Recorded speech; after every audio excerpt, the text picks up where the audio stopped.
नमस्कार, हम अफरोज। दोपहर 3 बजे के भोजपुरी समाचार में स्वागत बा। सबसे पहले प्रमुख समाचार। माओवादी केंद्र के आज बैठक की कहल, केंद्रीय समिति बैठक स्थगित। पदाधिकारी चयन में सहमति ना जुटला से दोसर बैठक बिहान बैठी। पोखरा विमानस्थल से होखे वाला हवाई सेवा देश के 7 गो बड़का शहर तक विस्तार। यात्री सबके थप सहज होखे के अपेक्षा।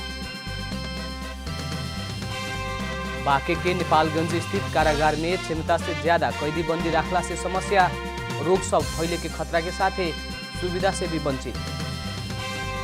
अमेरिकी राष्ट्रपति बाइडेन आ यूक्रेन के राष्ट्रपति जेलेंस्की बीच टेलीफोन वार्ता। वर्तमान अवस्था बारे छलफल।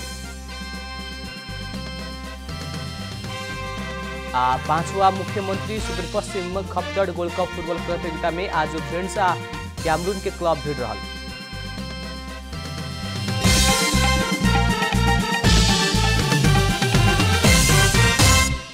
अब पूरा समाचार। नेकपा माओवादी केंद्र के केंद्रीय समिति बैठक बिहान सवेरे 11 बजे तक खातिर स्थगित भइल बा।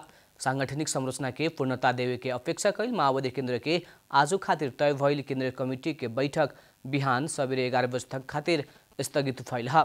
केंद्रीय कमिटी के पूर्णता देवे के आ महासचिव लगायत के पद में सहमति जुटाव के प्रयास स्वरूप केंद्रीय कमिटी के बैठक पूर्ण शीर्ष नेता सबके बैठक बैठल रहे। ओहमे भी अभी सहमति बने ना सकला से केंद्रीय कमिटी के बैठक स्थगित भइल हुए। पुस 18 गते संपन्न माओवादी केंद्र के 8वां महाधिवेशन से पूर्ण केंद्रीय कमिटी चयन नहीं कर सकल। 299 केंद्रीय सदस्य आ ओहमे थप 15% मनोनयन करे के विधान में उल्लेख भइला पर भी अभी तक 247 जने केंद्रीय सदस्य मात्र चयन भइल बा। नेता वर्षमान पुन आ जनार्दन शर्मा महासचिव खातिर दावेदारी कायम रखले बानी लोग। वैसे ही पंफा भूषाल, शक्ति बस्नेत, देव गुरुङ लगायत के नेता सब भी महासचिव पद के आकांक्षी बाटे लोग।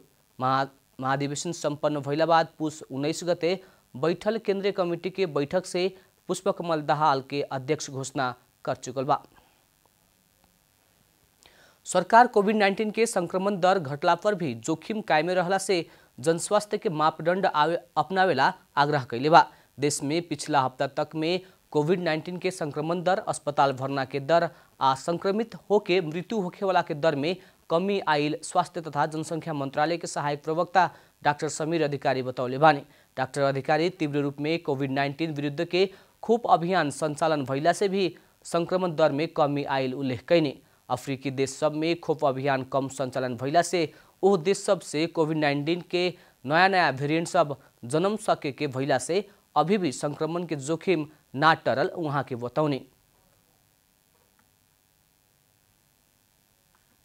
अहिले पछिल्लो दिनको कोभिड-19 संक्रमण पुष्टि हुने तथ्याङ्कहरू हेर्दा, विश्वव्यापी रूपमा हेर्दा अथवा हाम्रै देशकै आफ्नै अवस्थाको हिसाबले हेर्दाखेरि संक्रमण दर क्रमशः कम हुँदै गएको देखिन्छ।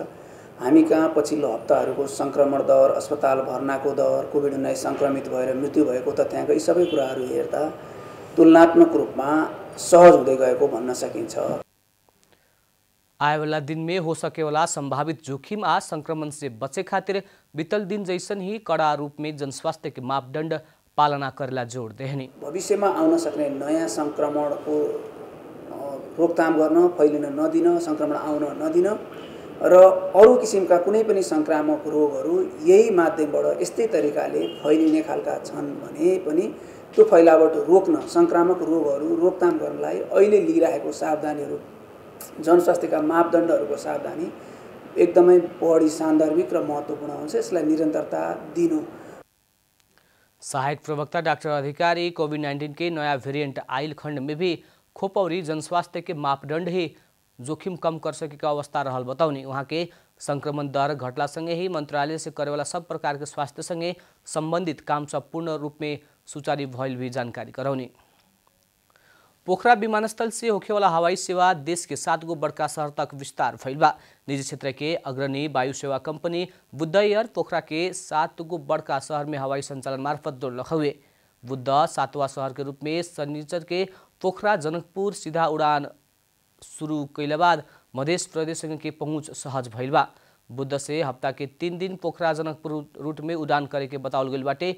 बुद्ध के पोखरा स्थित स्टेशन मैनेजर गौतम बराल पोखरा जनकपुर हफ्ता में 3 दिन शनिचर सोमवार और बुध के उड़ान करे के जानकारी देहने। आजबाट हामीले पोखराबाट जनकपुरलाई फ्लाइट सुरु गऱ्यौँ। अब हामीले निकट भविष्यमा चाहिँ हामीले विराटनगर र भद्रपुर सुरु गर्दैछौँ। पोखराबाट हाम्रो बुद्धको चाहिँ तपाईँको 12वटा फ्लाइट, पोखरा काठमाडौँ 12वटा, त्यो लगायत तपाईँको चाहिँ धनगढी र भैरवा, अनि त्यहाँबाट तपाईँको चाहिँ भरतपुर र जनकपुर सिमरा, भनेपछि हामी 17वटा फ्लाइट गर्छौँ।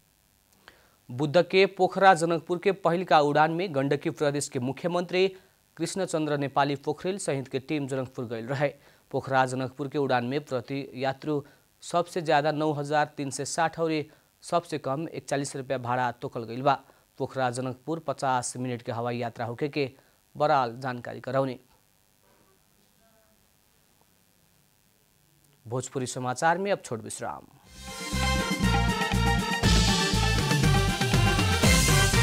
भोजपुरी समाचार में अब थप समाचार।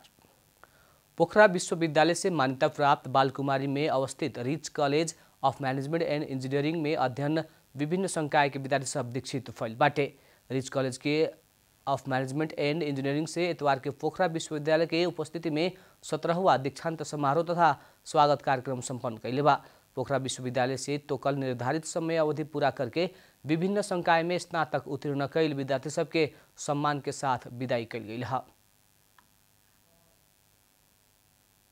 कलेजबाट जुन किसिमको फ्यासिलिटी, फ्याकल्टी मेम्बरहरूको नलेज सेयरिङ, यसले तपाईहरुलाई त्यो समाज परिवर्तन गर्नको लागि, समाजमा दीपक जलाउनको लागि प्रशस्त शिक्षा दिएको छ भन्ने हामी विश्वास गर्न चाहन्छौँ र तपाईहरुलाई शुभभाव पनि दिन चाहन्छु।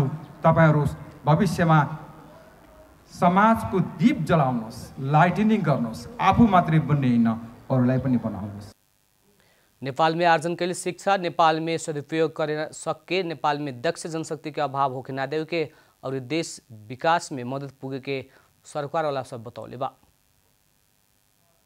जब हामी आफ्नै उत्पादनमा बाँच्न सक्छौं, त्यसो हुँदाखेरि आफ्नो ज्ञान सिपलाई देशमा प्रयोग गर्ने, केही पैसाको लागि विदेशमा जाने होइन, त्यहाँ गएर जिन्दगी मसिन बन्छ।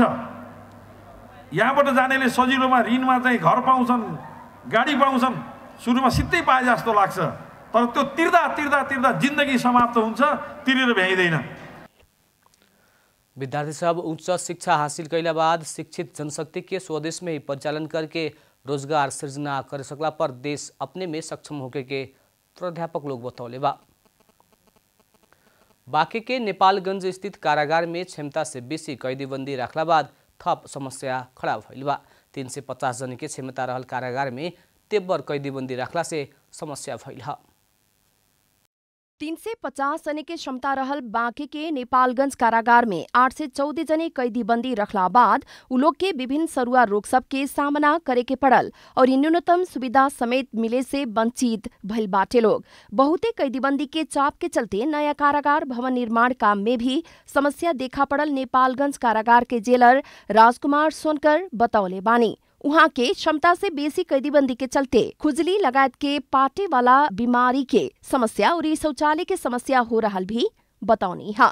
कैदीबंदी सबके व्यवस्थित रूप में राखे के उद्देश्य के साथ सरकार द्वारा बांके के बैजनाथ गांवपालिका वार्ड नंबर 3 नौबस्ता में 3000 क्षमता के अत्याधुनिक क्षेत्रीय कारागार भवन निर्माण शुरू कैल 5 बरस बीतला पर भी पूरा ना होके सकल कारण थप समस्या बढ़ल उनकर कहनाम बाटे। धेरै 350 ठाउँमा 800 भन्दा बढी भएको अवस्थामा चाहिँ अब तपाईको सरुवा रोगहरू भयो, जस्तो टिबी भयो, अनि त्यसपछि लुतोहरू भयो, यिनीहरू चाहिँ एकदमै नजिक सुत्ने हुन्छ, लगभग 2 फिटको चाहिँ हाराहारीमा चाहिँ सुत्ने चाहिँ भइरहेको छ। कारागार निर्माण खातिर मूल्य अभिवृद्धि कर भ्याट के अलावा 53 करोड़ रुपया लागत अनुमान कैल गेल में ठेकेदार कंपनी पप्पू रसुआ जी भी 38 करोड़ 68 लाख रुपया के लागत में ठेक्का समझौता कैले रहे। 2073 कार्तिक 8 गते समझौता भइला पर ठेकेदार कंपनी के काम संपन्न करेला 36 महीना के समय दिहल गेल रहे, लेकिन ई समय में काम पूरा न भइला से निर्माण कंपनी करिया सूची में पड़ल बाटे। अभी रसुआ निर्माण कंपनी अकेले काम कर रहल बा। ठिक्का सम्झौता मुताबिक निर्माण कंपनीद्वारा 2076 कार्तिक 8 गते तक कारागार भवन निर्माण सम्पन्न गरेके रहे, लेकिन अभी तक करिब 80% काम मात्रै पूरा भइल बा। यो चाहिँ एग्रिमेन्ट हुँदा चाहिँ 73/7/8 मा भएको रहेछ। त्यति बेला रस्वा पपुजेबी सँग सम्झौता भएर निर्माण कार्यको लागि चाहिँ 3 वर्षको म्याद सुरुमा दिइएको थियो र काम गर्दै जाँदाखेरि 2 वर्ष सुरुमा के भएको थियो भने मास्टर प्लानको सर्टेन त्यहाँनिर साइट चाहिँ उपलब्ध जग्गाको अलिक विवाद भएको कारणले चाहिँ त्यहाँनिर साइट उपलब्ध नहुनुको कारणले गर्दा केही समय ढिलाइ हुन गएको थियो। प्रथम पटक चाहिँ म्याद थप पनि हुनु कारण त्यो पनि थियो। बाँकी में ही न बल्कि देश भर के कारागार में क्षमता से बेसी कैदी बंदी बढ़न सन।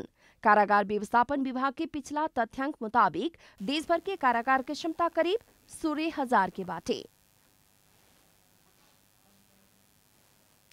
अब आर्थिक समाचार। नेपाली बाजार में सोना के दाम अभी तक के ही महंगा भइल बाटे। आज सोना के दाम प्रति तोला 1,01,900 रुपया पुगल बाटे। पिछला दिन प्रति तोला 99,900 रुपया में कारोबार भइल रहे। सोना आज दिन प्रति तोला 2,000 रुपया से बढ़ल बाटे। नेपाल सुनचाँदी व्यवसायी महासंघ द्वारा सार्वजनिक कैल विवरण मुताबिक आज तेजाबी सोना के दाम प्रति तोला 1,01,400 रुपया तोकल गइल बा। वही लेखा आज चांदी के दाम पिछला कारोबार मूल्य के तुलना में प्रति तोला 35 रुपया से बढ़ के 1,415 पुगल महासंघ जनौले बा। अंतर्राष्ट्रीय बाजार में आज सोना प्रति औंस $1,970 कायम भइल बाटे।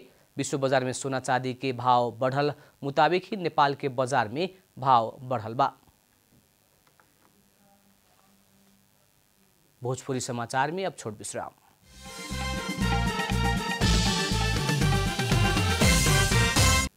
अब खेलकूद समाचार।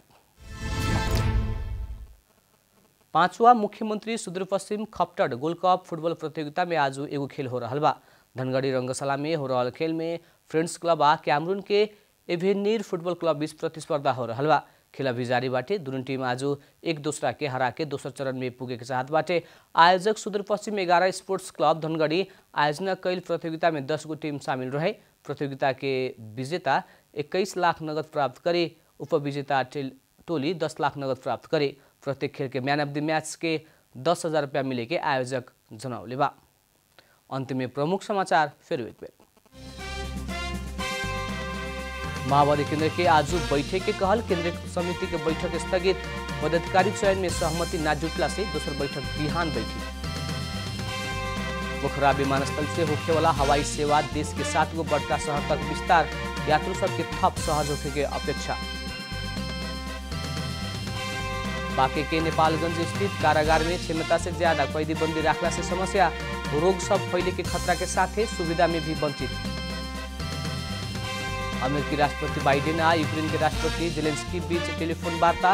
वर्तमान अवस्था बारे छलफल। 5वां मुख्यमंत्री सुदूरपश्चिम खप्टड गोल्ड कप फुटबॉल प्रतियोगिता में आज फ्रेंड्स आ कैमरून के क्लब भिड़ रहा।